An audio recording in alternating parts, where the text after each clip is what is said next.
નમસ્કાર, good morning. આજનો topic છે સરસ મજાનો. તમારે બોલો. આજનો ટોપિક છે સરસ મજાનો કે આપણે બે શબ્દોને આપણે ધ્યાનમાં લેશું આજથી. તમારા દરવાજે અથવા ઓફિસ ફેક્ટરીમાં બે બાજુ લખેલા શબ્દો છે લાભ અને શુભ. તો આપણે લાભ શુભને લખીએ છીએ, વાંચીએ છીએ અને ઘણી વખત જોઈએ છીએ, પણ આપણને એનો અનુભવ પાકી ખબર નથી. આજે પાકો અનુભવ કરાવીને જશું. શુભ કાર્ય કામ કરવાનું ચાલુ કરીએ, લાભ ઓટોમેટિક આવે કે ન આવે?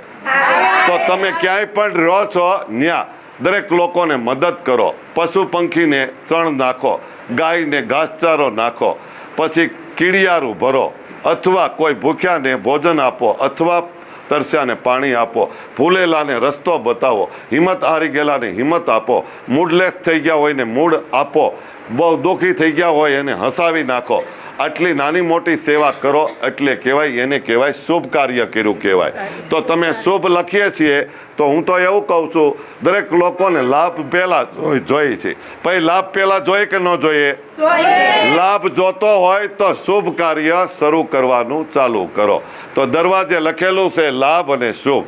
તમારે બધાય શુભ કાર્ય, કાંઈ પણ શુભ કાર્ય કરો. અને ઘણા કહેતા હોય છે કે પૈસા હોય તો જ શુભ કાર્ય થાય, પણ આ જમાનામાં, અત્યારના જમાનામાં વગર પૈસે સેવા થઈ શકે એવી 42 સેવા છે. કેટલી? 42 સેવા.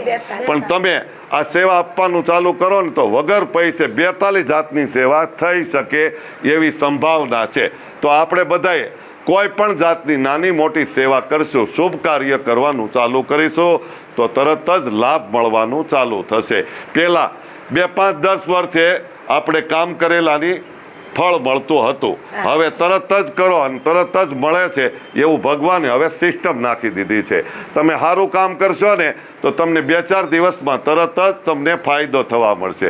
ખરાબ કરશો એટલે 2-4 દિવસમાં તમને નુકસાની જવા મળશે. તો આપણે બોલીશું, નુકસાનીનું કામ કરાય કે નફાનું? સરસ. તો આપણે બધા એક સાથે બોલીશું, શુભ કાર્ય કરીશું. બોલો, શુભ કાર્ય કરીશું તો જ લાભ મળવાનો છે. શુભ કાર્ય કરીશું તો જ લાભ મળવાનો છે.